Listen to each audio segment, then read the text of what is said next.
Allahumma salli wa sallim wa barik ala Muhammad wa ala ali Muhammad kama sallaita ala Ibrahim wa ala ali Ibrahim fil alamin innaka Hamidum Majid. Assalamualaikum warahmatullahi wabarakatuh. Alhamdulillah, syukur pada Allah Subhanahu wa taala, dengan segala limpah kurnia daripada Allah kita dapat bertemu pada malam Jumaat.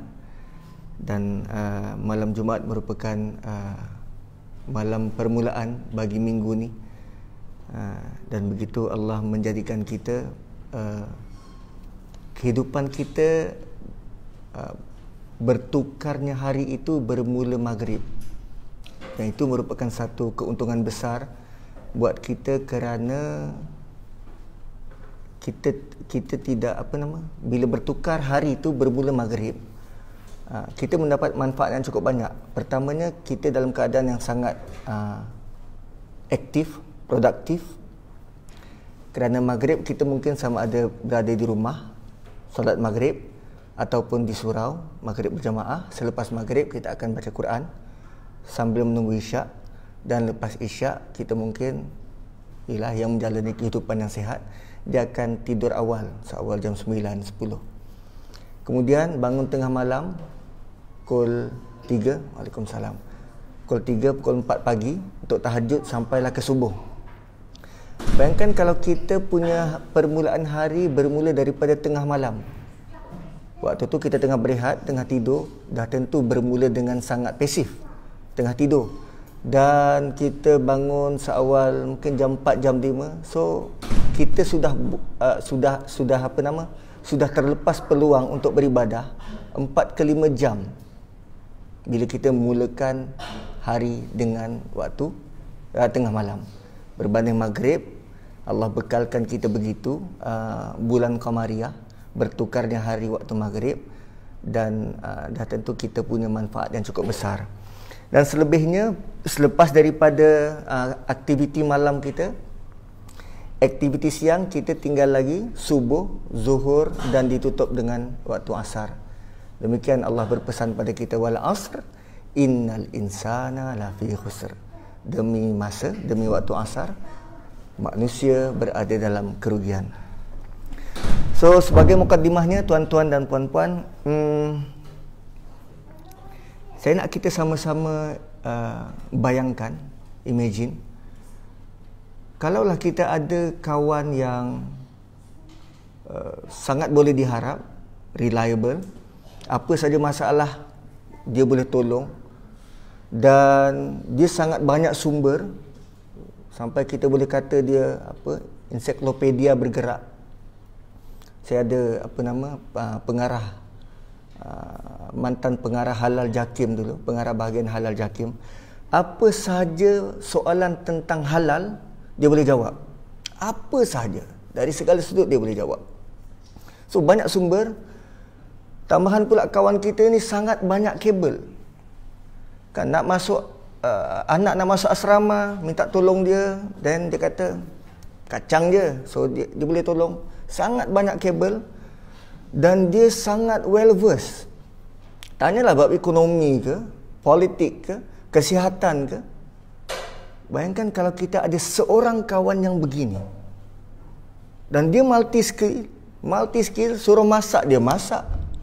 Kan kita kan ada pantun, buai laju-laju sampai cucur atap, belum tumbuh gigi dah pandai baca kitab. Tak, salah pantunnya. Suruh makan dia makan, suruh mengaji dia tak tahu. Tapi yang kawan yang ini suruh makan dia makan, suruh mengaji pun sedap. Kan suruh drive dia bawa Grab. So dia multi skill. Plus bila-bila masa kita perlukan dia, tak pernah MC, tak pernah kata tidak. Kan kalaulah pekerja yang macam ni dekat pejabat, bos datang pergi meja, bila-bila masa dia ada, boleh buat ni, boleh settle. Best tak? Ada kawan macam tu?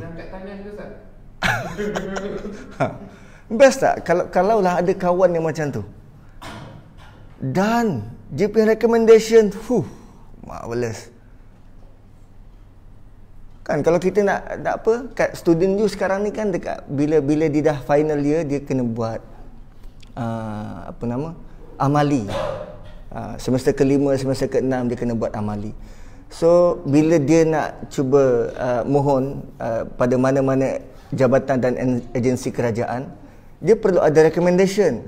So bila minta recommendation daripada dia ni, mana-mana syarikat ataupun mana-mana company boleh terima bila-bila masa, kerana dia orang sangat suka. Bayangkan kalau kita ada kawan yang macam ni dan ada seorang yang boleh buat macam ni. So apa perasaan kita?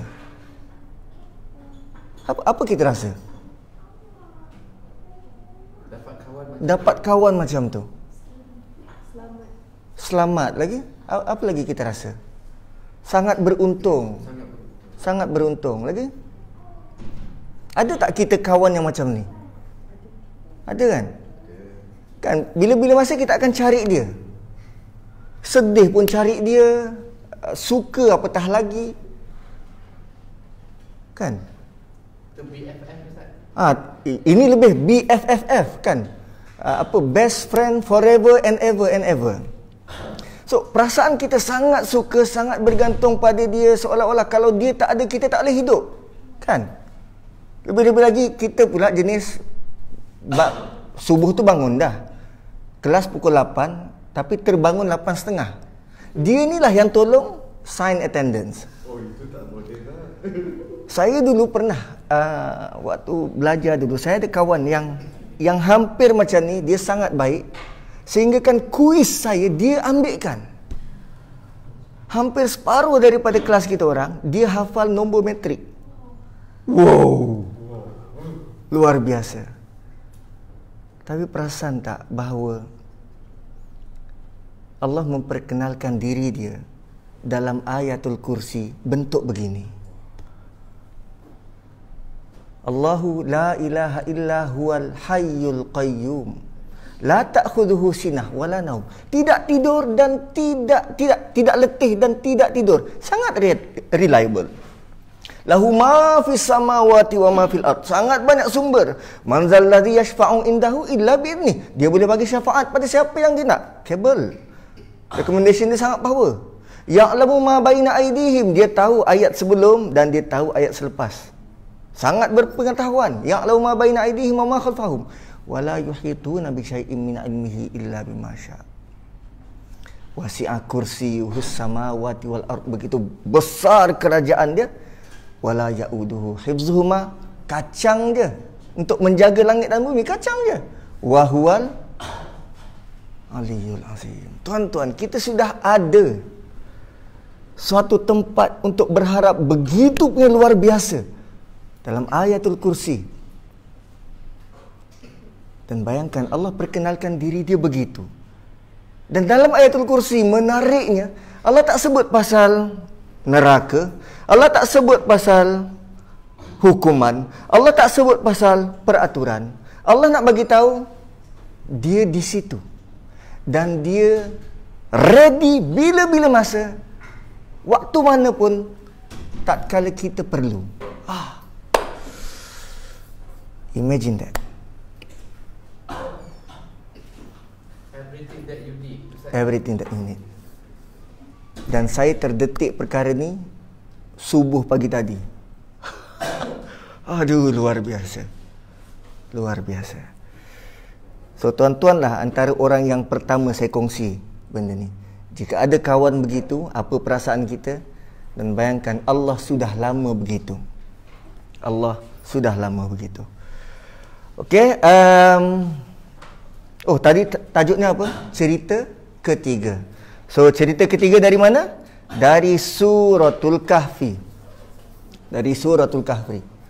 Kerana ini malam Jumaat dan kita mengikut sunnah Nabi SAW yang menyarankan untuk kita baca Suratul Kahfi. Antara dia punya manfaat adalah kita dapat cahaya, kan, dari Jumaat ke Jumaat. Apa perlunya cahaya? Perlunya cahaya bila kita baca surah Hadid. Di situ kita nampak betapa perlunya kita pada cahaya. dan kita tidak memanggil-manggil orang yang jalan cepat, tunggu, pinjamkan aku cahayamu. Orang itu berpaling, atau ada suara lain bercakap, kembali engkau ke dunia, cari cahayamu sendiri. Itu surah Hadid, surah besi, dan begitu keras amaran daripada Allah Subhanahu Wa Taala. Dan kita sangat perlu cahaya ini, dan Allah bagi ekstra satu hari, patutnya seminggu kan, Jumaat ke Khamis, tapi Allah bagi ekstra satu hari, Jumaat ke Jumaat, untuk kita renew cahaya tu. Okey, apa lagi yang menariknya surah Kahfi ni? Surah Kahfi terdiri, ya, sila. Ustaz kata cahaya tu untuk akhirat nanti. Ya. Tapi adakah cahaya itu juga boleh kita Guna di dunia? gunakan dalam konsep untuk memandu kita di dunia? Absolutely. Boleh juga tak? Absolutely. Kerana surah Kahfi dia terdiri daripada 8 part. 8 pecahan, 4 daripadanya cerita dan 4 lagi khutbah. 4 cerita, 4 khutbah. Dan setiap satu khutbah menerangkan tentang cerita selepas daripada khutbah. Khutbah pertama daripada ayat pertama sehingga ayat ke-8, kemudian diikuti cerita Ashabul Kahfi. Dan khutbah pertama itu Allah sentuh tentang wa yunzirul ladzina qalu ittakhadallahu walada, peringatan kepada orang-orang yang mengatakan Allah itu ada anak. Allah tak sebut mana-mana agama, tetapi ada orang yang mendakwa Allah itu ada anak. Dan Ashabul Kahfi adalah antara pengikut, antara cerita yang diangkat, dimartabatkan oleh mereka yang menganggap Allah itu ada anak. Kemudian selepas daripada cerita Ashabul Kahfi, Allah sebut tentang apa? Watslu ma uhiya ilaika min kitabi rabbik la mubaddila li kalimatih. Yang itu adalah khutbah yang kedua sebelum masuk cerita tentang pemilik dua kebun. Masuk cerita pemilik dua kebun bermula daripada ayat 32. Dan sebelum tu adalah khutbah-khutbah tentang cerita pemilik dua kebun. Wasbir nafsaka ma'al ladina yad'una rabbahum bil ghadati wal 'ashi yuriduna wajhah wa la ta'du 'ainaka anhum turidu zinatal hayatid dunya. Jangan sampai matamu terpaku pada mereka-mereka yang sangat nak perhiasan di dunia. Maka Allah cerita tentang pemilik dua kebun. So khutbah tu juga kita perlu perhati dan apa dia punya kaitan. Selepas daripada khutbah kedua dan cerita pemilik dua kebun, Allah sambung khutbah yang panjang sebelum masuk cerita ketiga. Ustaz, bila Ustaz sebut khutbah tu maksudnya apa? Mungkin peringatan ataupun mungkin komentar daripada Allah. Ya, sebelum masuk cerita. Biasanya tumpuan kita pada cerita dalam surah Kahfi, tetapi pemerhatian kita kepada khutbah-khutbah ini pun perlu. Bila Allah kata al-malu wal banun zinatul hayatid dunya, so berkaitan dengan harta ni Allah apit dengan dua khutbah. Luar biasa bahayanya harta. Dan sebut pasal harta ni, keperluan kepada pemantapan takwa sebelum kita boleh handle harta dengan baik dan jujur. Sebab tu kalau kita perasan ayat-ayat berkaitan dengan puasa, kan, bermula daripada ya ayyuhallazina amanu kutiba alaikumusiyam sehinggalah uhilla lakum lailatas siyam tu, 5 ayat diapit dengan ayat tentang pengurusan harta. Dan takwa ini matlamat dia, puasa ini matlamat dia untuk mendapat takwa. Dan in between Allah sebut tentang pengurusan harta. Itu luar biasa. Kemudian selepas daripada cerita ketiga, belum, khutbah yang panjang, maka Allah mulakan pertengahan khutbah yang panjang itu, walaqad sarrafna fi hadzal Qur'an lin-nasi min kulli masal. Kami huraikan di dalam Quran itu untuk manusia dari pelbagai jenis contoh, min kulli masal. Wa kanal insanu aktsar syai'in jadala. The problem is manusia ni sangat banyak komplain. Kan? Aktsar syai'in jadala, sangat banyak membantah. Dan suka saya menarik perhatian tuan-tuan dan puan-puan, abang-abang, adik-adik dan kakak-kakak berkaitan dengan ayat 57. Tatkala Allah kata wa nasiyama qaddamat siyadah, mereka melupakan apa yang pernah mereka lakukan dengan tangan sendiri. Maka lahirlah ataupun Allah datangkan pula cerita yang ketiga, iaitu cerita Nabi Musa, dan cerita ketiga yang bakal kita tengok sedikit kot malam ni. Nak habiskan mungkin tak cukup masa. Bila dia cerita tu dia sangat deep dan sangat banyak pengajaran. Selepas daripada itu, tanpa khutbah, Allah teruskan lagi dengan cerita Zulkarnain. Dan Allah tutup dengan khutbah terakhir. Jadi ada 4 khutbah dan 4 cerita. Khutbah terakhir antara yang paling membekas ke dalam hati adalah tatkala Allah katakan alladzina dhalla sa'yuhum fil hayatid dunya. Demi Allah memberi peringatan terhadap mereka yang diberi kuasa tetapi merasakan apa mereka buat tu ya sesuai untuk orang lain. Dan sebenarnya dalam surah Al-Kahfi ini banyak kali juga Allah ulang, terutamanya pada cerita pertama berkaitan dengan Rabbukum a'lam, Rabbuhum a'lam, wa qur rabbi a'lam, dan akhir sekali, kali keempat Allah ulang lagi sekali Allahu a'lam, tentang betapa Allah tahu tentang cerita-cerita gaib, dan kita tak perlu prolong perbahasan tentang benda yang Allah tak stated dalam Quran, dan dia tak bawa apa-apa penambahan nilai pada kita. Okey, itu secara ringkas suratul Kahfi. Dia mempunyai 110 ayat. Kalau perasan, semua ayat-ayat itu diakhiri dengan mad iwad. Diakhiri dengan mad iwad. Dan begitu menarik, Allah susun surah sebelum tu surah apa? Surah Ar-Rahman. Mempunyai 111 ayat. 111 ayat. 110 daripadanya diakhiri dengan mad iwad, kecuali ayat pertama, surah Isra. Surah Isra. Ayat pertama saja, subhanallazi asra bi 'abdihi lailan minal masjidil haram ilal masjidil aqsa allazi barakna haulahu linuriyahu min ayatina innahu huwas samiul basir. Itu saja, bukan mad iwad. Selebihnya 110 mad iwad. Iwaja, huda, syatata, kadhiba. Kita boleh buat karangan macam tu, yang sama rimanya 220 ayat. Luar biasa. Kita bertuhan dengan Allah yang sangat luar biasa.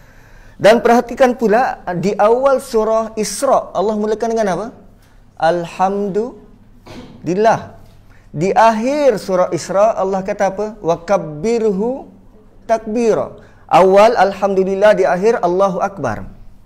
Surah Kahfi dimulai dengan Subhanallah. Subhanallah. Dan di akhir surah Kahfi Allah kata apa?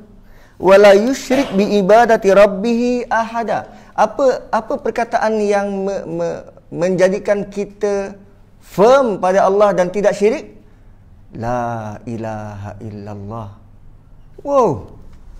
Alhamdulillah, Allahu Akbar, Subhanallah, dan la ilaha illallah. Oh, itu 4 zikir yang kita ulang-ulang dengan sangat kerap. Dan Allah represent dalam 2 surah ni. Awal, akhir, dan awal surah Kahfi, di akhir surah Kahfi. Luar biasa tuan-tuan. Luar biasa. Ustaz, dua-dua surah ni macam banyak unsur yang sama, Ustaz.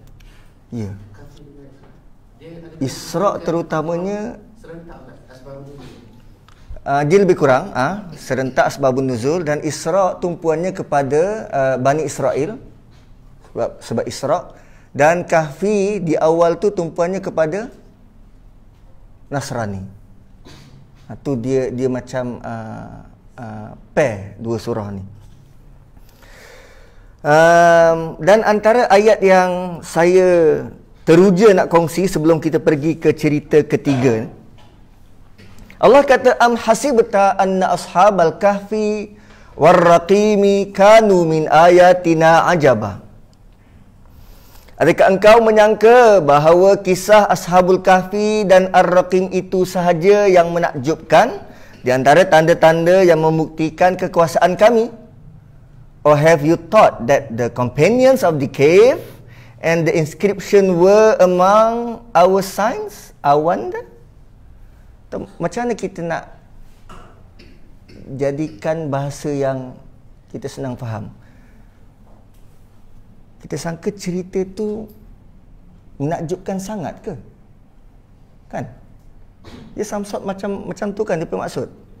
Adakah kamu sangka cerita tu sangat menakjubkan? Am hasibta anna ashabal kahfi ar-raqim? Allah tanya kita, adakah cerita ashabul kahfi dan raqim tu sangat amazing? Kamu sangka benda tu sangat amazing?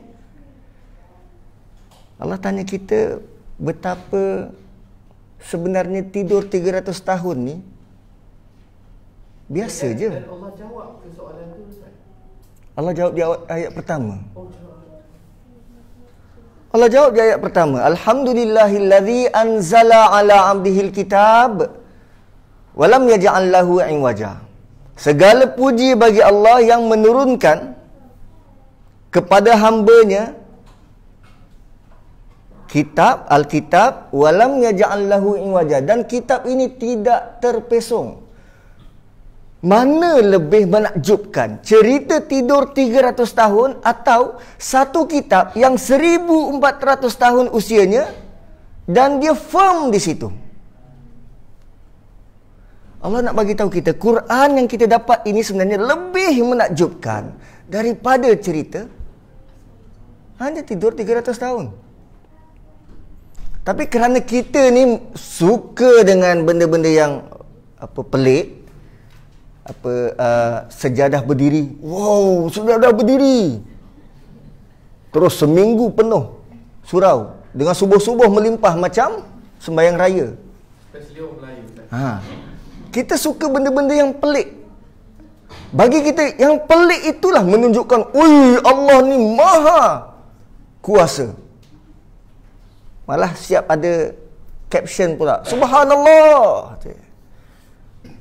Sedangkan Allah dah bagi kita satu kitab yang sangat firm, yang tidak iwaj, tidak bengkang-bengkok, bertahan 1400 tahun.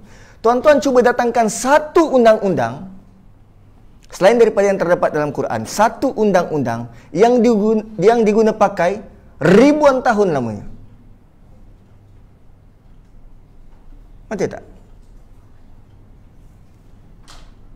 Daripada dulu zaman Nabi sampai sekarang, nak masuk rumah, bagi salam, Assalamu alaikum. Betulkah?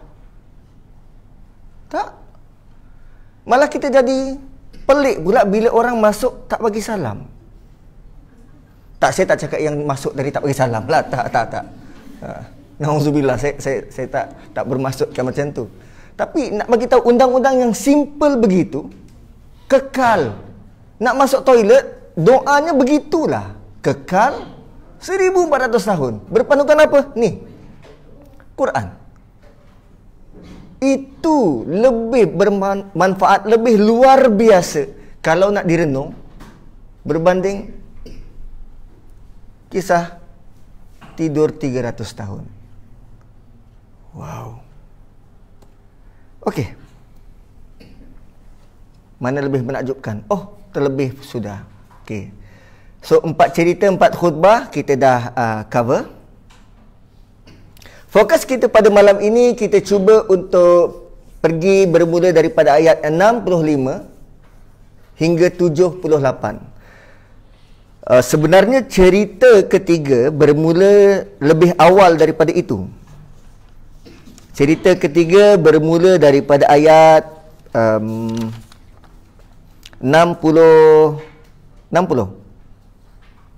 Cerita ketiga. Tapi saya nak ambil daripada ayat 65. 65 adalah ketika Nabi Musa bertemu dengan abdan min ibadina. 65.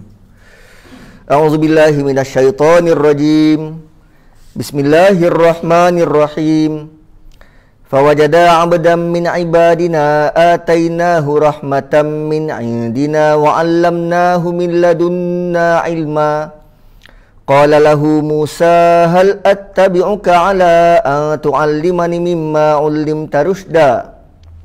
Qala innaka la tastati'a ma'iya sabra wa kaifa tasbiru 'ala ma lam tuhit bihi khubra.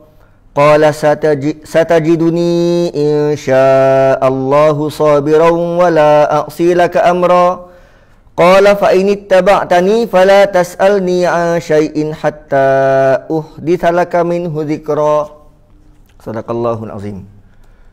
Ayat pertama, fawajada 'abdan min ibadina atainahu rahmatan min indina wa 'allamnahu min ladunna ilma.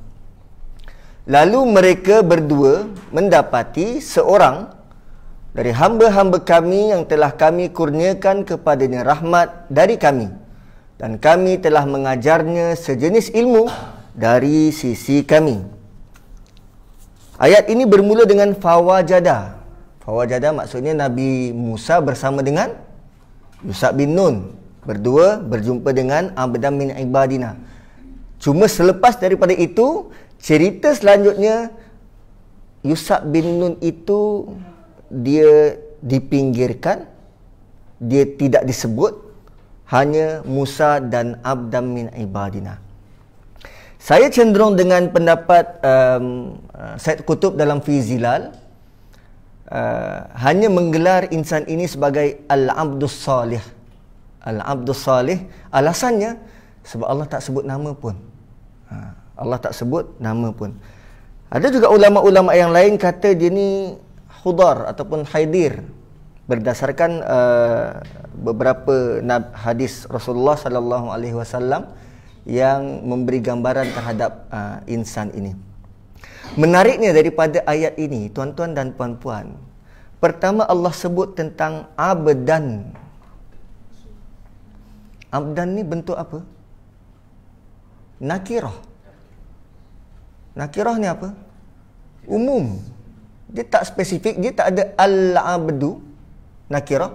Abdan min ibadina. Allah gelar lelaki ini hanya sebagai salah seorang daripada hamba-hamba kami. Abdan min ibadina. Sebelum tu Nabi Musa ni siapa? Nabi Allah. Nabi, okey, Nabi dan Rasul. Dia ni bekas anak raja. Kan? Raja Firaun kan? Bekas anak angkat.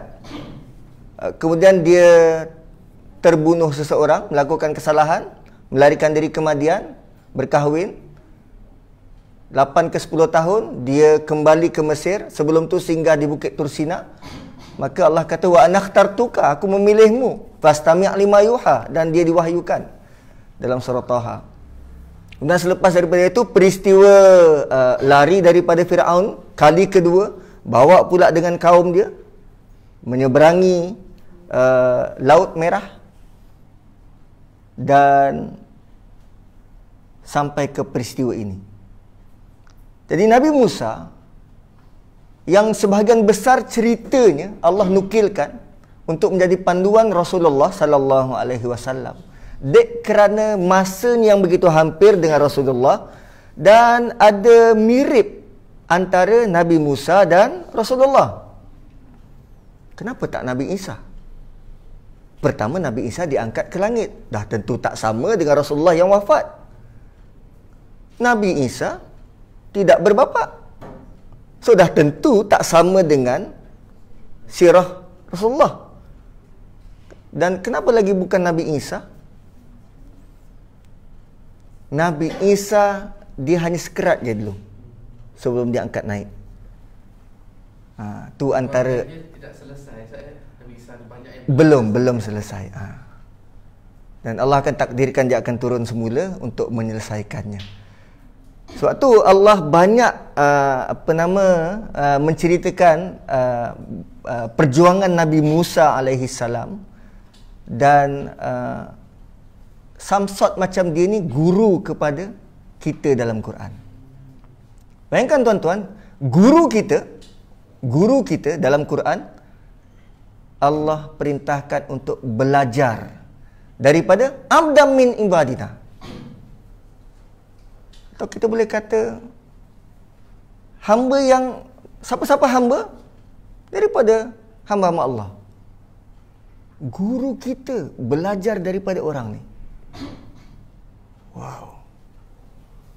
Itu luar biasa. Dan sekarang kita nak tahu apa yang guru kita belajar. Dan apa spesialnya orang ni? Pertama, dia rahmatam atainahu rahmatam min indina. Kami berikan kepada dia, kami kurniakan kepada dia rahmat dari sisi kami, wa 'allamnahu min ladunna ilma, dan kami ajar daripada sisi kami juga sejenis ilmu. Perasan tak perkataan indina dan ladun? Macam sama kan?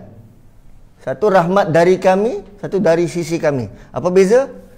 Ladun dengan indi.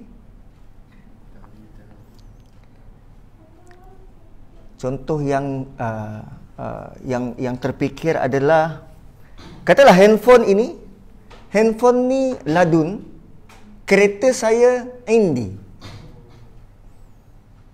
So saya boleh bawa kereta saya kemari ke? Kereta tu milik saya, indi. Bagi saya memiliki kereta. Tapi kalau ladun, dia lebih dekat dan senang akses.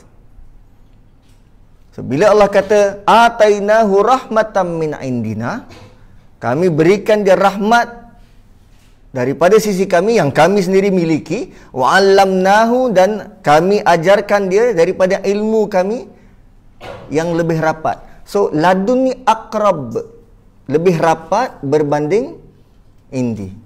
Kenapa begitu? Antara alasannya adalah ilmu yang diberi kepada hamba Allah ini adalah ilmu yang special.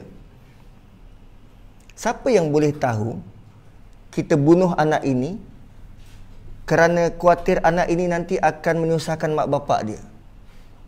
Melainkan kalau ilmu itu diberi oleh Allah dengan cara yang special.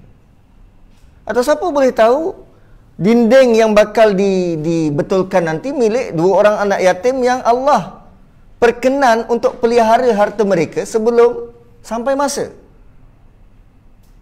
Dah tentu ilmu itu perlu ladun, special. Tapi rahmat, siapa-siapa boleh dapat rahmat. Di sini Allah nak bagi tahu tentang spesialnya ilmu tu. Antara lain adalah perkataan rahmat yang di-associate ataupun diberi kepada guru Nabi Musa ni. Kenapa rahmat? Kerana Allah nak memberi tahu kita tentang semakin tinggi kita belajar, sepatutnya kita punya rahmat semakin besar. Kan? Atau realiti kita berbeza. Kalau yang mengajar taska, tabika, toddler, tengok cikgu dia. Dia layan bagai menatang minyak yang penuh. Punya besar rahmat pada kanak-kanak. Tapi cuba tengok student college. Ada tak cikgu buat macam tu? Atau cuba tengok student master. Lagi tough. Dan kadang dia punya penilai dia tu lebih strict. Tengok student PhD. Baik bawa Viva daripada Viva depan. Viva pula. Baik bawa Viva dari Viva depan lecturer. Kan sepatutnya makin tinggi guru itu, dia makin besar rahmat dia. Makin full of love ataupun makin bersungguh-sungguh dia nak mengajar. Dan tengok juga bagaimana Allah datangkan guru ini mengajar Nabi Musa one on one. Dan ini adalah kelas ataupun pengajian bagi seorang nabi. Bayangkan seorang nabi belajar dan guru dia one on one. Perasan tak student PhD dengan cikgu dia kan belajar one on one, berbanding kalau sekolah rendah satu kelas 50 orang, cikgu seorang. Oh, begitu rupanya. So guru-guru ni dia perlu apa? Pertama rahmat, dan sebenarnya kita sedang menjalankan legasi mereka ni. Dan bagaimana rahmatnya guru ini waktu Nabi Musa buat kesalahan kali pertama. Kan selepas ni dia ada buat kesalahan kan. Guru ni buat apa? Dia tak melenting pun. Kan bila Nabi Musa tegur, nanti kita pergi, bila Nabi Musa tegur, dia tak pun melenting, tak Nabi Musa yang minta maaf. Oh sorry, aku terlupa. So rupanya fungsi guru bukan untuk marah, bukan untuk maki, tapi mengingatkan. Guru perlu lebih rahmah sebab kita nak membimbing. Luar biasa. Bayangkan kalau kita mak bapak penuh dengan rahmah nak mengajar anak, kita tak perlu marah, tak perlu tengking, kita cuma ingatkan je. Dan dia akan belajar, Kemudian apa lagi tentang rahmah?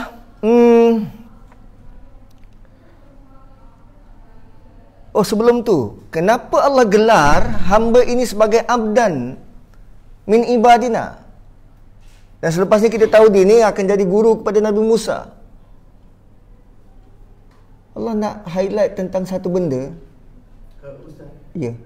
Nabi Musa selepas jumpa Khidir ni, guru dia ni kali pertama, lepas tu ada susulan ke itu je sekali tu je Ustaz? Sekali itu je. Sekali itu je. Saat Nabi pernah bagi tahu betapa kalaulah Musa itu sabar sedikit lagi, dan dia akan dapat lebih lagi, dan kita akan tahu lebih lagi. Maksudnya sekali itu je. Tapi nanti kita tengok bagaimana hubungan antara murid dan guru ni. Dan Allah gelar, Allah tak kata dia ni cikgu. Anggapan kita saja hamba Allah ni sebagai guru Nabi Musa. Tapi Allah gelar posisi itu sebagai abdan, hamba. Dan bagaimana sepatutnya guru makin tinggi, dia makin selayaknya ataupun seharusnya dia menjadi hamba kepada Allah. Rapatnya dia dengan Allah itu akan memudahkan anak murid dia mengikut dia. Luar biasa. Abdan min ibadina. Dan sepatutnya cikgu ataupun guru ni dia punya rasa kehambaan dia melebihi rasa kehambaan murid. Ustaz, adakah juga abdan tu Allah gunakan untuk menunjukkan Khidir ni bagi Allah is level hamba je? Sebab ada juga adakah kemungkinan supaya untuk menghindarkan orang akan datang menganggap dia hebat sangat, macam orang Melayu suka Khidir ni dianggap orang yang keterlaluan kuasa. Lepas tu banyak cerita pelik-pelik. Ya boleh jadi kan, bila Allah kata ni label hamba je, Allah tak sebut pun secara spesifik, tak ada pun alif lam. Allah cuma kata abdan. Abdan ni umum, seolah-olah macam Allah hanya pick mana-mana hamba daripada sekian banyak hamba dia. Okey, ambil ni ajar Nabi Musa, abdan min ibadina.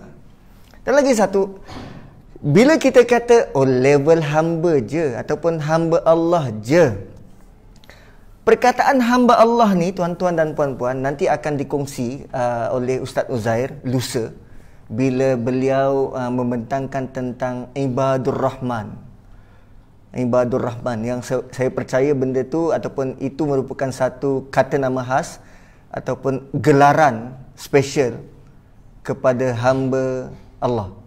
Jarang sekali Allah gelar hamba dia sebagai Ibadur Rahman, melainkan hanya dalam ayat itu.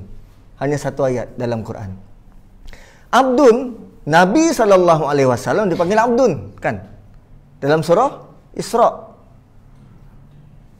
Hamba Allah yang melakukan kesilapan dan kesalahan, yang asrafu, yang melampau, juga Allah panggil sebagai ya ibadi la tusrifu, kan? Bukan, ya ibadiyallazina asrafu, wahai hamba-hambaku yang melampau. Kenapa Allah out of his way nak panggil hamba yang melampau ni juga sebagai hamba? Rasulullah itu pun sebagai hamba.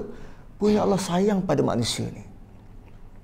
Dan panggilan tertinggi bagi seorang manusia adalah hamba di sisi Allah. Tuan-tuan, normalnya seorang hamba ini dia sangat taat dan kedudukan dia sangat dekat dengan Tuan dia. Kenapa? Nak ready. Bila-bila masa Tuan dia suruh, dia ada on the spot. Kan? Dan sepatutnya bila kita dipanggil sebagai hamba Allah, kita patut rasa gembira kerana merasa rapat dan dekatnya kita pada Allah.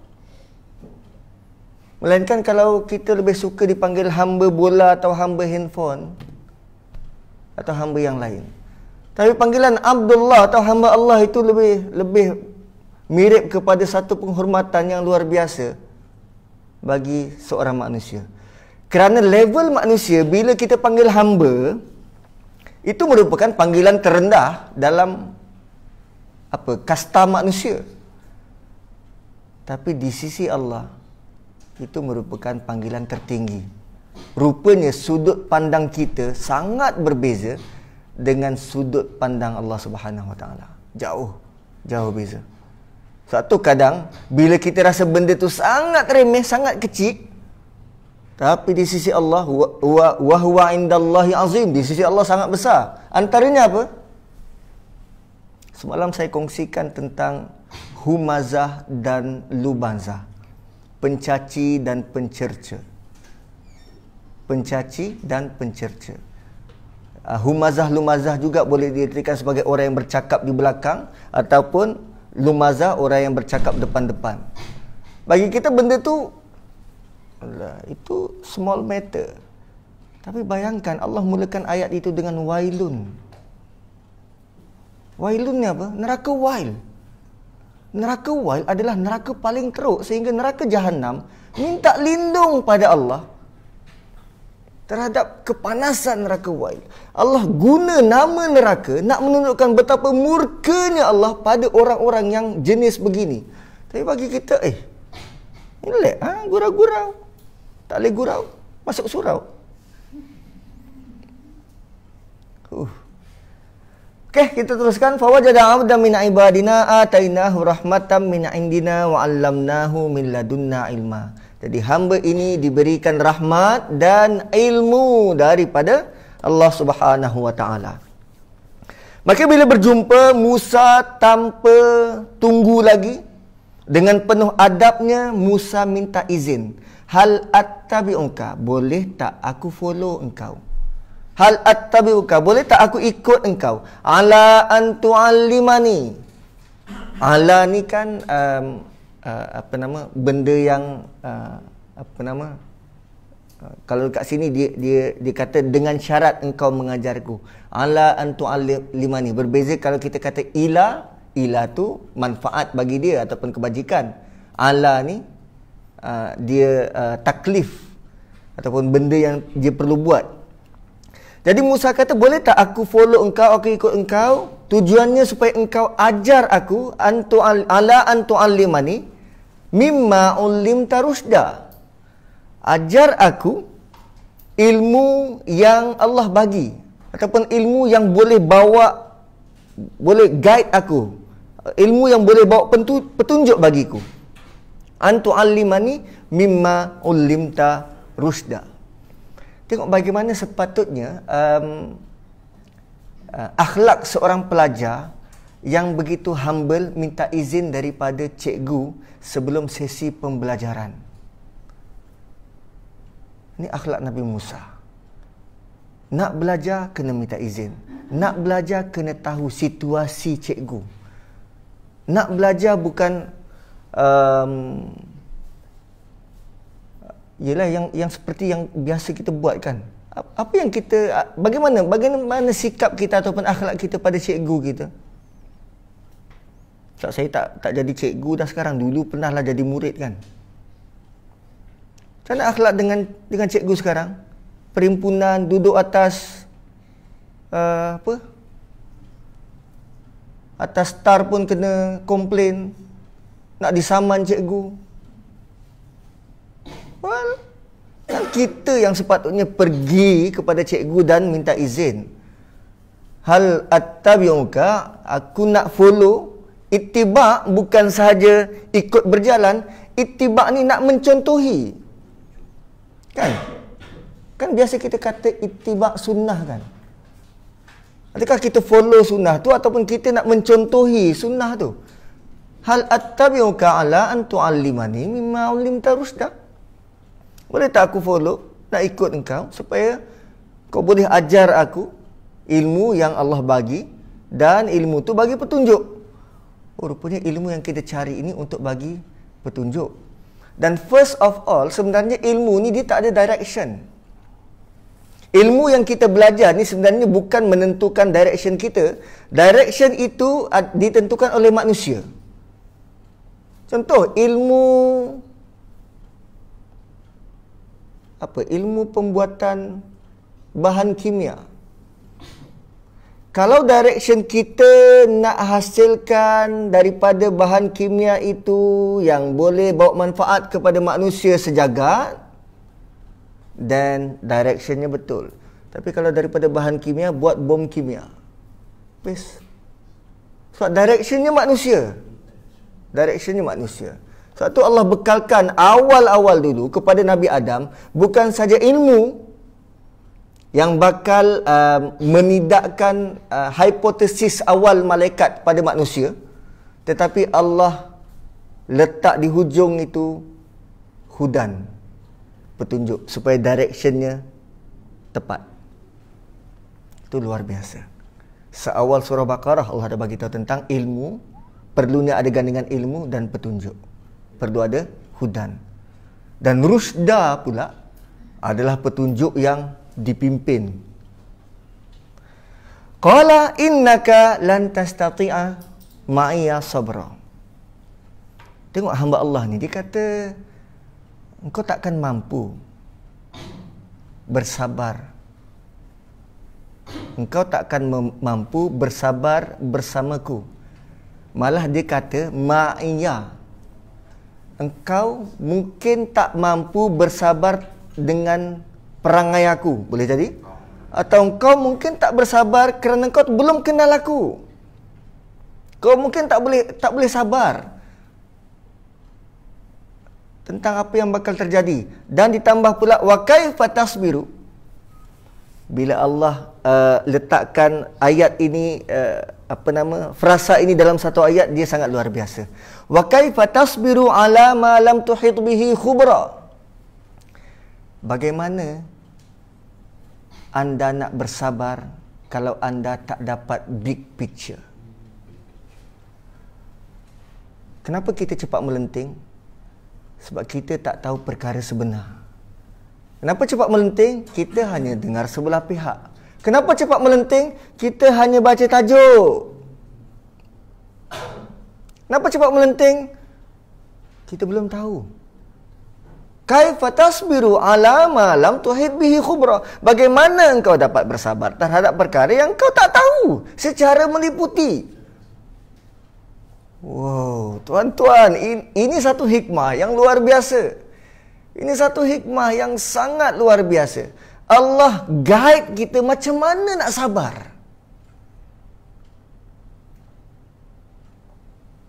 Dan saya sangat kagum bila baca tentang Nabi Yaqub sewaktu kehilangan anak pertama dan kehilangan 2 orang anak selepas itu, baginda masih mengekalkan fasabrun jamil. Kita bersabar menahan marah dengan cara cantik tak? Macam mana menahan marah dengan cara yang kontrol macho, cantik, kekal senyum, orang tak perasan pun kita tengah marah, fasabrun jamil. Cantik. Dia tidak memaki-maki, dia tidak merungut, dia tidak, ialah yang bukan cantik. Fasabrun jamil. So rupanya dia perlu pertama Nabi Yaqub dah tentu tak pun diberitahu oleh Allah. Yang penting dia kena redha dulu apa yang berlaku. Sebab tu wa kaifa tasbiru ala ma lam tuhid bihi khubra, kita kena mengakui bahawa kita sangat tak tahu apa-apa, so that tak perlu nak over border the line. Nak bersabar tu. So, hamba Allah ini mengajar Musa satu realiti yang luar biasa bila dia kata wa kaifa tasbiru ala ma lam tuhid bihi khubra. Oh, sebelum tu dia tahu ke Nabi Musa punya kisah silam ni? Bergantung pada Allah beritahu dia letak. Dia tahu ke Nabi Musa punya kisah silam? Dan macam mana dia boleh bagi setepek pada Nabi Musa? Kita sebab kita baca Quran dan Allah turunkan pada kita Quran, maka kita tahulah kisah tu dalam surah Qasas. Bagaimana ceritanya Nabi Musa terbunuh hamba Allah ni. Tapi rupanya kadang-kadang kita, dalam pada kita nak menuntut ilmu ni, kita tidak seharusnya untuk picky dalam memilih ilmu yang, memilih ustaz yang kita favor je. Yang tak favor, tak best lah ustaz tu, ngantuk. Dia baru bagi salam dah, dia punya menguap sama macam khutbah Jumaat. Sudah. Kan, kadang khutbah Jumaat tajuk pun kita lupa bila keluar masjid. Itu luar biasa. Wa kaifa tasbiru ala ma lam tuhid bihi khubra. Macam mana dia tahu? Kan inilah ilmu laduni ataupun ilmu yang begitu hampir rapat dengan Allah. Apa yang diucapkan disebut itu tepat dan kena pada individu. Dan kalau nak tahu tentang hikmah, antara makna hikmah adalah tepat. Dan ucapan dia ni tepat pada Nabi Musa. Qala, Nabi Musa kata, satajiduni, aku akan pastikan ataupun engkau akan dapati insya-Allahu sabiran wala a'silaka amra. Engkau akan dapati insya-Allah dengan izin Allah aku bersabar dan aku tak akan membantah perintahmu. Rupanya dalam menuntut ilmu, pertama kena sabar dan kedua kena patuh peraturan. Jangan fly, jangan panjat pagar. Kan bila dalam asrama disuruh ada buat revision tengah malam lepas isyak, patuh. Sila patuh peraturan dalam menuntut ilmu. Jangan ambil shortcut. Kalau suruh buat ulang kaji, sila ulang kaji. Satajiduni insya-Allah, dengan izin Allah, sabira wala a'silaka amra. Sabar dan tidak membantah sebarang perintahmu. Dan Nabi Musa dahulukan dengan izin Allah. Pertamanya dia pun tak berapa pasti ataupun not so sure berkenaan dengan sabar tu. Tapi untuk patuh perintah, ya, dia yakin. Tapi untuk sabar tu, Ustaz, saya melihat dia Nabi Musa kata begini, he's trying to do his best lah. betul? Betul? Untuk orang kata still in the Dia berusaha sedaya upaya. Cumanya bab sabar tu, insya-Allah. Tapi satajidu ni kau akan dapati, aku akan berusaha. Insya-Allah, sabiran wala asilaka amra. Bersabar dan tidak melanggar perintah. Dan lagi satu, sabar ni berkaitan dengan benda yang kita tak tahu. Kan tadi wa kaifa tasbiru ala ma lam tuhid bihi khubra. Benda yang kita tak tahu secara meliputi, dan sebab tu perlu kepada keizinan daripada Allah untuk kita kekal bersabar tu. Qala, maka hamba Allah tu jawab, fa ini taba'tani, jika engkau nak ikut aku. Pertama, fala tas'alni an syai'in, jangan tanya sesuatu pun, hatta, sehingga uhdisa, aku yang bagi tahu. Uhdisa laka minhu zikra. Oi, ini luar biasa.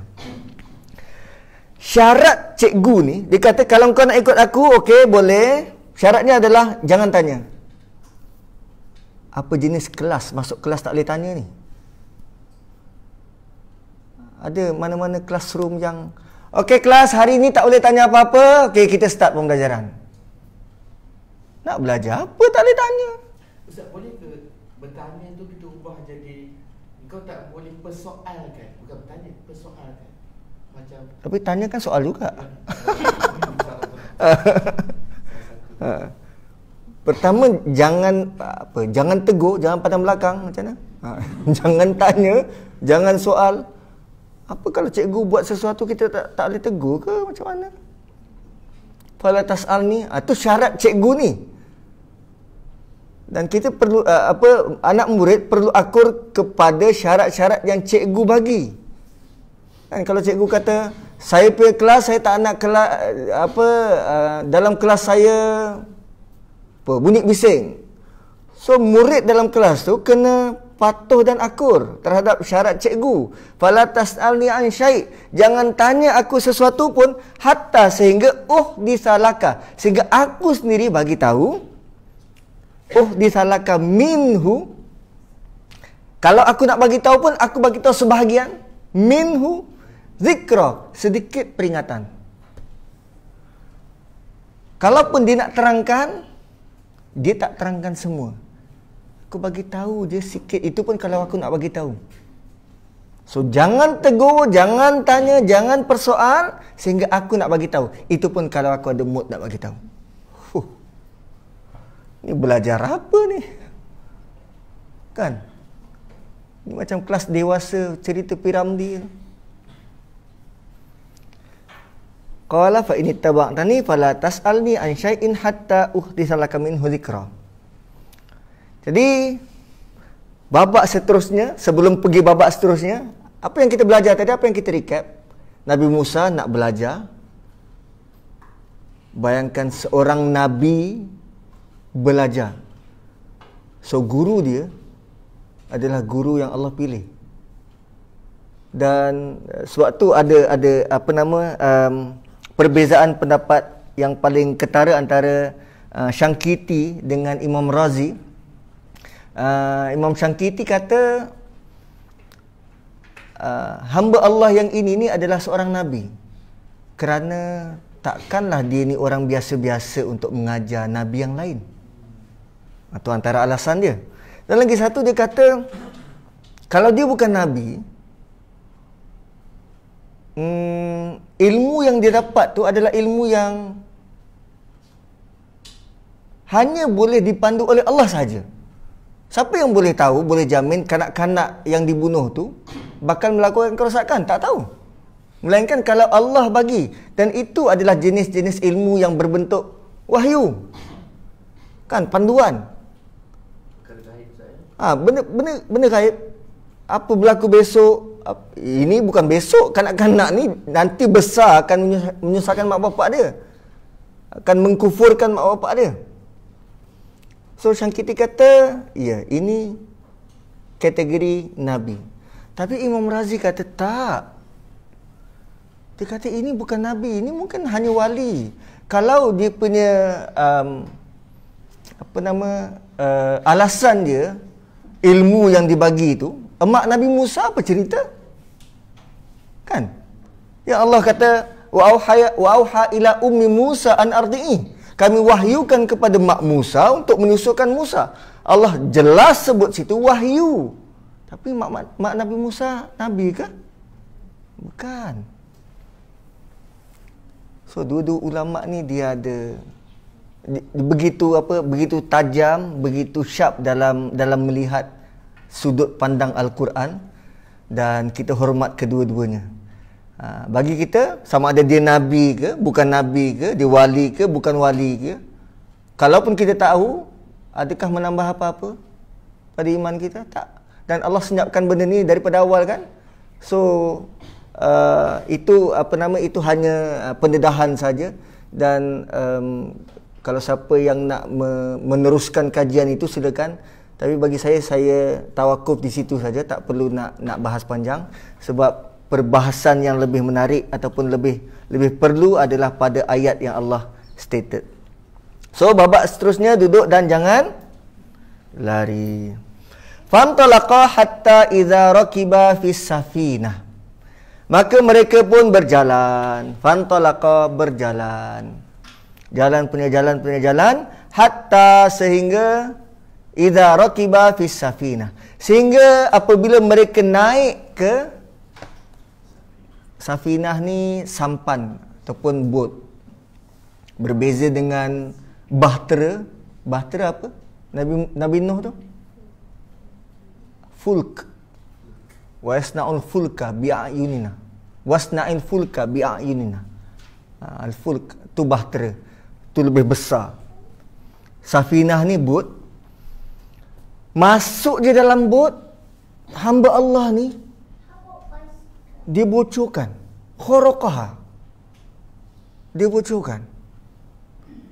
Nabi Musa tegur. Akharaqtaha, engkau bocorkan. Ditegur ke ahlah, adakah engkau sengaja bocorkan ini untuk menenggelamkan penumpang-penumpang lain? Laqad ji'ta syai'an imra. Apa yang kau buat ni sungguh benda yang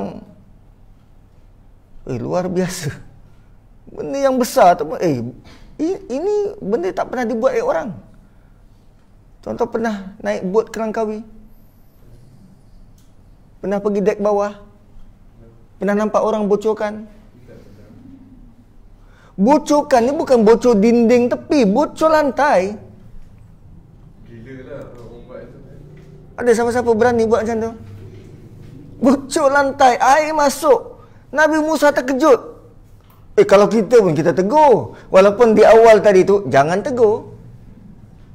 Jangan tanya, jangan persoal. Benda mengejut. Masuk-masuk kapal. Crazy kan? Qala akharaqtaha litughriqa ahlaha laqad ji'ta syai'an imra. Patutkah engkau membocorkannya sedang akibat daripada perbuatan itu menenggelamkan penumpang-penumpangnya? Sungguh engkau telah melakukan satu perkara yang besar. Nabi Musa punya reaksi terkejut. Apa lagi? JP reaksi ni? Terkejut. Dia mungkin kalau bahasa Indonya kaget kan? Kaget. So bila orang terkejut, apa dia buat? Jerit dia Ustaz. Tinggi suara. Apa lagi? Orang terkejut. What? Engkau buat apa ni? Kan? Penuh emosi. Nabi Musa tinggi besar. Kau buat apa ni? Kan? Kau buat apa ni? Cuba tengok apa reaksi hamba Allah tu. Kan tadi bila Allah kata hamba ini diberi rahmah, dia tidak melenting terhadap reaksi Nabi Musa, malah dia menjadi sumber supaya Nabi Musa bertenang. Dia cuma kata, bukan aku kata engkau tak boleh sabar. Hanya dengan perkataan itu Nabi Musa cepat-cepat minta maaf. La tu'akhidni bima nasitu wa la turhaqni min amri yusra. So cikgu sepatutnya buat begitu. Menegur anak murid dengan ketenangan supaya anak murid sedar dia buat salah dan dia tahu apa dia buat. Ini kalau cikgu sama panik, apa salah juga, habis. Bocor, timba. Habis. Tapi bagaimana hamba Allah ini diberikan panduan dan pedoman begitu? Allah dahulukan atainahu rahmah. Dia tidak panik. Alam aqul innaka lan tastati'a ma'iya sabra. Aku dah katakan, aku dah cakap, engkau tidak dapat bersabar bersamaku. Malah diguna perkataan lan kali kedua. Lan ni selama-lamanya. Lan selama-lamanya. Abadan abada, selama-lamanya. Kau tak akan dapat bersabar dengan perangaiku. Dia tak kata engkau tak akan dapat bersabar totally, tak. Dengan aku engkau tak dapat bersabar. So hamba Allah ni bukan merendahkan Nabi Musa, tapi dia tahu kerana dia Nabi Musa tak bersabar. Terutamanya dalam perjalanan ni. Maka Nabi Musa dengan rendah diri meminta maaf, la tu'akhidni, jangan marah, bima nasitu. Pernah tak kita doa tentang guna perkataan la tu'akhidni ni? Ada tak? Rabbana la tu'akhidna bima nasina. Rabbana la tu'akhidna in nasina aw akhtana. Doa khatam Quran kan? Doa baca Quran. La tu'akhidni, jangan marah ataupun jangan anggap benda ni jangan serius sangat. Jangan serius sangat. Jangan marah terhadapku bima nasitu, kerana aku lupa, kerana kelupaanku, kerana kelalaianku. Wala turhiqni min amri usra, dan janganlah engkau memberatiku, jangan hukum. So bagi murid-murid yang melakukan kesalahan pertama, cikgu-cikgu tolong jangan hukum dulu. Tegur. Ini baru kesalahan pertama dah pecat. Kan, bagi bos-bos dekat office, tolong tegur dulu, tunjuk dulu. Kadang anak buah tak datang kerja mungkin bukan kerana dia tak nak kerja, tapi kerana suasana kerja tu yang tidak memotivasikan dia. Mungkin dia nak lapor pun pada bos, second boss buat hal, bos tak ambil kisah. So diorang buat acuh tak acuh untuk pergi kerja. So, la tu'akhidni bima nasitu wa la turhiqni min amri usra. Jangan marah kerana kealpaan, kelalaian, kelupaan, wa la turhiqni min amri usra. Tapi tengok macam mana anak-anak tahfiz kita yang terlupa baca Quran, tengok cikgu dia punya marah. Macam buat dosa besar. Dipukul, dimalukan, didenda. Nabi Musa lupa. Dan dia mohon kemaafan. Dahulukan rahmah. Fantalaqa, maka mereka pun meneruskan perjalanan hatta idza laqiya ghulama, sehingga mereka bertemu dengan seorang kanak-kanak, seorang pemuda. Gulam, seorang kanak-kanak. Faqatalah, lalu dia bunuh. Wow, jumpa anak dia bunuh. Cuba dek, kemari dek depan. Idza laqiya ghulaman faqatalah, dia bunuh. Tadi terkejut. Ini nampak depan mata tak logik. Kan? Benda yang sangat tak logik. Dahlah budak kecil kau bunuh. Sangat tak logik. Maka Nabi Musa, satu ayat dia kat hujung tu nukra. Kalau pecahkan bot, ada undang-undang ke tak boleh pecahkan bot? Tapi ada tak undang-undang tak boleh bunuh orang? Ada. Sebab tu, kali ini Nabi Musa tanpa segan silu tegur. Aqatalta nafsan zakiyah bighairi nafsin laqad ji'ta syai'an nukra. Malah perkataan yang digunakan adalah nukra. Sebelum ni imra. Nukra apa? Nakirah. Nakirah apa? Benda yang asing. Pernah dengar perkataan mungkar? Asal perkataan nukra. Nanti akan terbit mungkar. So kita digalakkan untuk apa? Amar ma'ruf, nahi mungkar. Amar suruh, ma'ruf apa ma'ruf?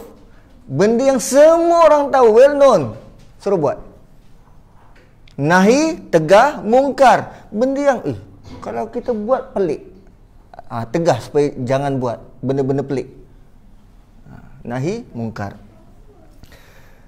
Dia jumpa dengan seorang kanak-kanak lalu dibunuhnya. Maka Nabi Musa tanya, patutkah engkau bunuh satu jiwa yang bersih, nafsan zakiyah, kanak-kanak berjiwa bersih, bi ghairi nafsin, yang dia tidak bersalah, bunuh orang lain. Ini Nabi Musa sedang bagi tahu tentang hukum. Bunuh orang dibalas bunuh. So jiwa kanak-kanak ini bersih. Pertama, jiwanya bersih. Kedua, dia bersih dari melakukan kesalahan. Apa? Dia tak bunuh orang lain pun. Kenapa perlu bunuh dia? Nafsan zakiyatan bi ghairi nafsin laqad ji'ta syai'an nukra. Kau dah buat suatu perkara, perbuatan yang mungkar. Maka apa jawab Nabi? Nabi pula. Apa jawab hamba Allah ni? Qala alam aqul laka innaka lan tastati'a ma'iya sabra. Dia hanya mengulang sahaja pernyataan kali pertama. Dia tak maki, dia tak marah, dia tak kata kau lupa ke? Dia tak sebut sebarang perkataan yang menjatuhkan kredibiliti Nabi Musa. Dia hanya mengulangi sahaja janji dia. Alam aqul laka innaka lan tastati'a ma'iya sabra. Oh, rupanya repetition memberi manfaat dalam pembelajaran, pengulangan. Berapa kali dah ulang ni? 3 kali. 3 kali dah ulang. Dia repeat benda yang sama. Dan kadang kesalahan yang berlainan dibuat, kita cuma perlu stated hukum ataupun peraturan yang sama untuk dipatuhi. Kadang dia fly kelas dan dia panjat pagar. Kita hanya perlu ulang peraturan di sini, bila waktu sekian-sekian perlu berada dalam asrama. Cukup. Jangan malukan, jangan pergi hukum dia di khalayak ramai. Tak. Kita hanya perlu terangkan peraturan. Alam aqul laka innaka lan tastati'a ma'iya sabra. Maka untuk kali ketiga, tadi kali pertama dia minta maaf, kan? Kali pertama dia minta maaf. Ini kali kedua. Kali kedua Nabi Musa berjanji. Kesalahan pertama dia minta maaf. Kesalahan kedua dia buat aku janji. In sa'altuka, kalau lepas ni aku tanya engkau ansya'in apa saja. Sa'altuka ansya'in apa saja, ba'daha, selepas daripada ini, fala tusahibni, dah jangan kawan dengan aku, ataupun kita pisah.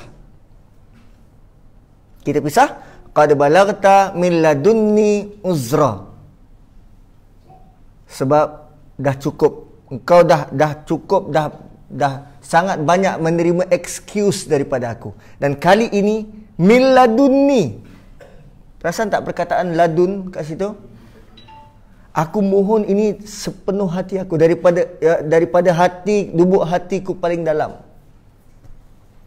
So ini janji Nabi Musa, lepas daripada ini kalau aku buat lagi, dah enough.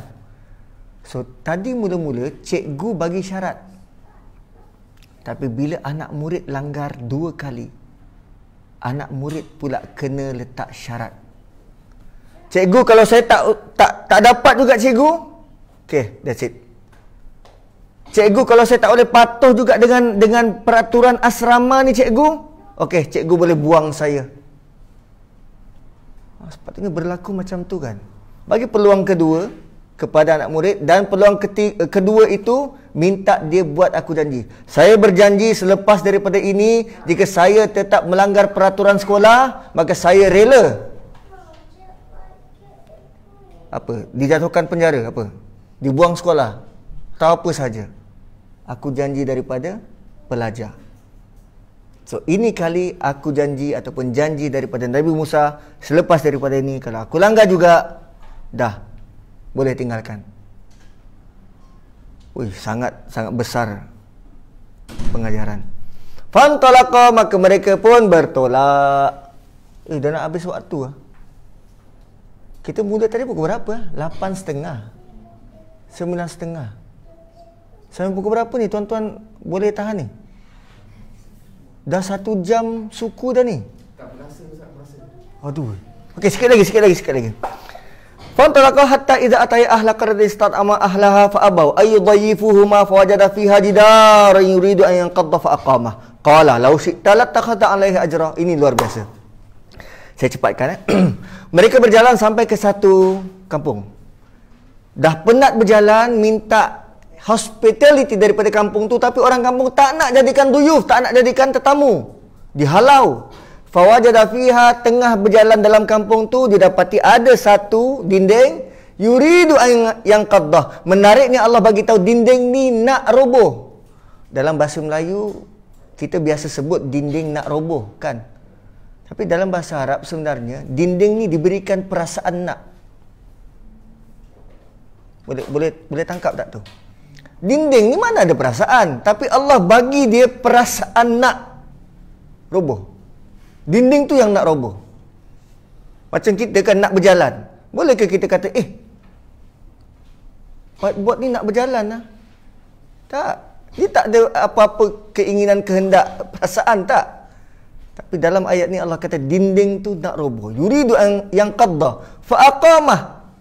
Fa'aqamahu, singular. So yang membina semula dinding ni siapa?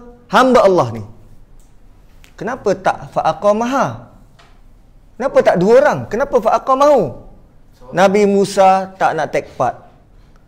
Sebab bagi dia, kalau aku lebih-lebihkan nanti takut aku terlajak pula.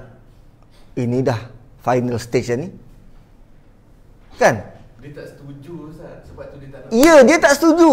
Sebab tu dia tak nak terlibat. Dia biarkan je hamba Allah tu buat. Pertama, dia tak setuju dengan penduduk kampung tu. Dah lah diorang berjalan, lapar, minta makanan tak dibagi, minta berteduh dihalau, tak nak diterima sebagai tetamu, yudayyifuhuma. So tiba-tiba ada dinding yang nak roboh. Dia boleh pula tolong betulkan balik. Fa'aqamahu, dia seorang-seorang.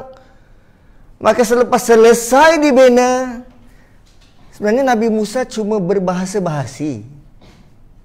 Dia cuma kata kalau engkau nak, kau boleh minta upah. Dia tak tanya pun, dia cuma kata kalau engkau nak, engkau boleh minta upah. Salah ke? Kan? Lau syi'ta lattakhadha 'alaihi ajra. Kalau engkau nak, kau boleh minta upah. Yalah dah penat-penat bina. Hadza firaqu baini wa bainik. Dah, kita pisah. What? Nabi Musa tak tanya pun. Dia cuma kata kalau kau nak, engkau boleh ambil upah. Cakap juga kan. Rupanya dia tidak memadai sila duduk jangan lari. Rupanya perlu tambah sila duduk jangan lari dan senyap. Dia tak boleh buka mulut. Hadza firaqu baina wa bainik. Ini adalah penghabisan, kita berpisah. Sa'unabbi'uka, aku akan bagi tahu bitakwili, terhadap takwil ataupun apa maksud, apa yang terjadi 3 peristiwa tu. Malam tastati, apa yang engkau tak sabar sangat. Alaihi sabra. So ini adalah ayat terakhir untuk malam ni. Saat kita pergi janji daripada 65 hingga 78. Maka kita berhenti di sini, di mana Musa berpisah dengan hamba Allah ni. Dan untuk akhirnya apa yang menarik tuan-tuan dan puan-puan? Ingat tadi tak waktu baca khutbah yang ketiga, apa yang saya suruh perhatikan waktu khutbah ketiga tadi?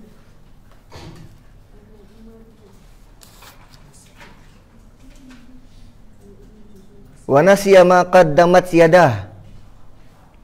Kan pada ayat 57. Tuan-tuan, kalau kita buat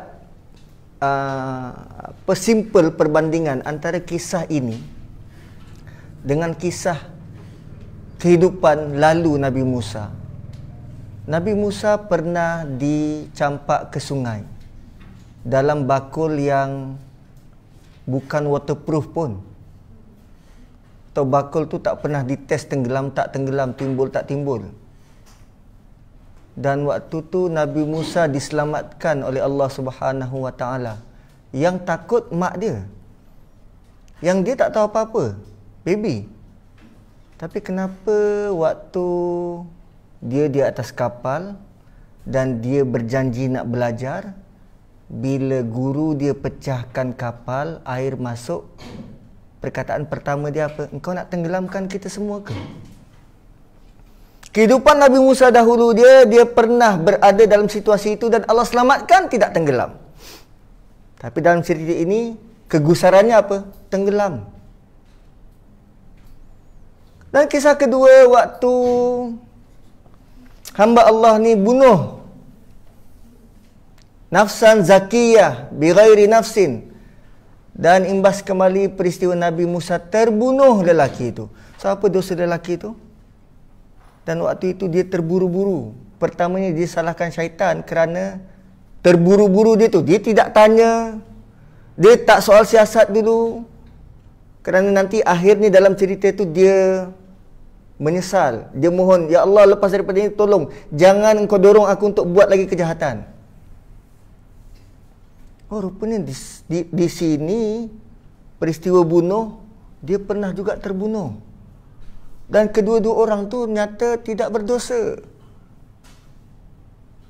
Dan peristiwa ketiga, yang ini dia yuridu an qadda fa aqamah. Dibangunkan dinding untuk membantu siapa? Yang kita tahu ceritanya membantu dua orang anak yatim. Lepas daripada peristiwa terbunuh, Musa lari ke Madian, dia bertemu dengan dua orang wanita. Apa berlaku? Dia tolong wanita tu, kemudian dia berpaling mencari tempat teduh. Lantas dia berdoa, Rabbana inni lima anzalta ilayya min khairin faqir. Dia minta upah tak? Dan why dalam cerita ini dia kata kalau kau nak, kau boleh minta upah. Allah ingatkan pada kita, wa nasiya ma qaddamat yadah. Mereka melupakan apa yang tangan mereka pernah buat. Nabi Musa pernah lalui benda tu, situasi itu. Allah datangkan kembali, tapi dalam bentuk satu orang guru yang guide dia. Tuan-tuan, luar biasa tuan-tuan. Pengajaran ni luar biasa. Maka rupanya terkadang dalam hidup kita ni ada peristiwa yang berulang, tapi tindakan kita berbeza. Ada kadang orang lain buat, kita marah, tapi kalau kita buat,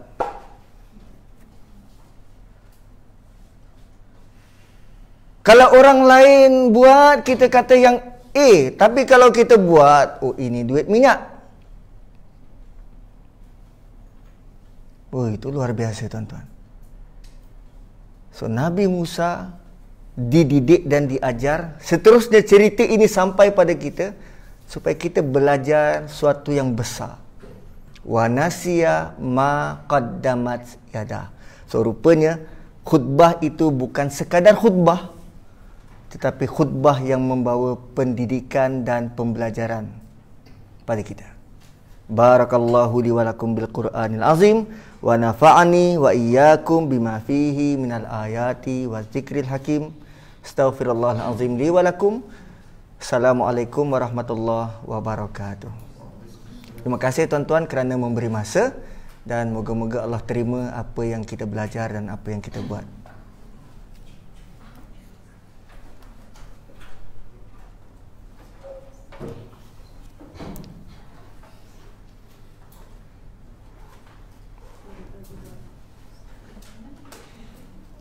Rasa macam tengok wayang malam ni, Ustaz. Wayang Nabi Musa. Oh,